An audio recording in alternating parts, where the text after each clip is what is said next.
शेळके यांनी घणाघाती टीका केली आहे। राज ठाकरे यांचं म्हणणं अयोग्य आहे। त्यांना राजकारणातला आरक्षण हा विषय आणि समाजकारणातला आरक्षण हा विषय समजावून सांगण्याकरता भेटायला मला निश्चित आवडेल। मी त्यांची भेट घेईन असंही गणेश हाके यांनी म्हटलंय।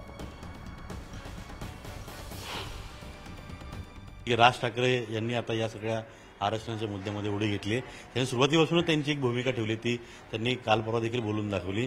जे आधी म्हटले तेच ते आता म्हटलेले की या राज्यामध्ये इतकं काही आहे की ज्यामुळे आरक्षणाची गरज पडणार नाही।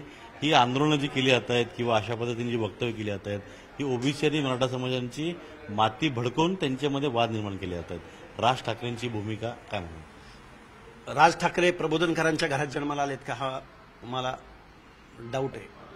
कारण असं प्रबोधनकारांना कधीतरी समजून घ्यायला त्यांना सांगा, सामाजिक न्यायाचं तत्व समजून घ्यायला सांगा, फुले शाहू आंबेडकरांचे विचार समजून घ्यायला सांगा।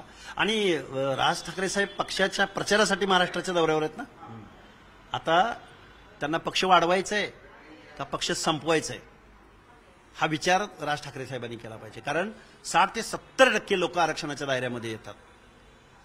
राज ठाकरे साहेब, तुम्ही एका पक्षाचे प्रमुख आहात, तुम्ही एनजीओ चालवा, तुम्ही पक्ष प्रमुख म्हणून नका काम करू। पण जाणीवपूर्वक वक्तव्य केलं हे असं वाटतंय? जाणीवपूर्वक नाही, अज्ञानातून केलं असावं असं मला वाटतंय। कारण त्यांचं एकूण पब्लिक कनेक्ट आणि महाराष्ट्राचा तोंडावळा आणि महाराष्ट्राच्या 18 पगड जाती, महाराष्ट्रातला ओबीसी, महाराष्ट्रातला भटक्या विमुक्त जाती जमाती राज ठाकरे कसा देईल हो तुम्हाला? धनगर मतदान कसा करेल हो तुम्हाला? बंजारा कसा मतदान करेल? वंजारी कसा मतदान करेल? गावगाड्यामधले बलुतेदार आलुतेदार तुम्ही जर अशी भूमिका घेणार असाल तर तुमची काय भूमिका आहे? तुमच्या पक्षाची आयडेंटिटी काय? त्यामुळे तुम्ही एनजीओ चालवा, तुम्ही पक्ष नका चालवू।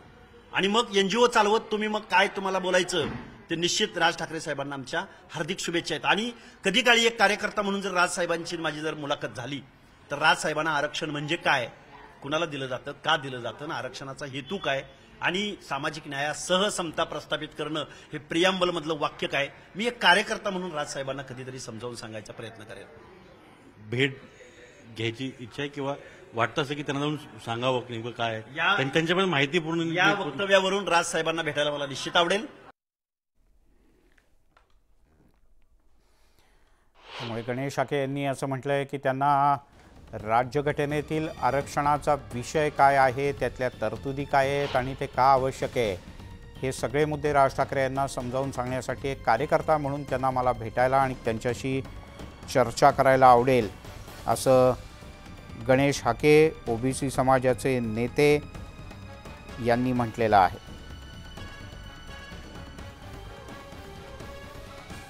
पुढच्या काही दिवसात अशा प्रकारची भेट होते का आणि भेट झालीच तर या भेटीमध्ये नेमकं काय होतं हे पाहणं अत्यंत महत्त्वाचं आहे।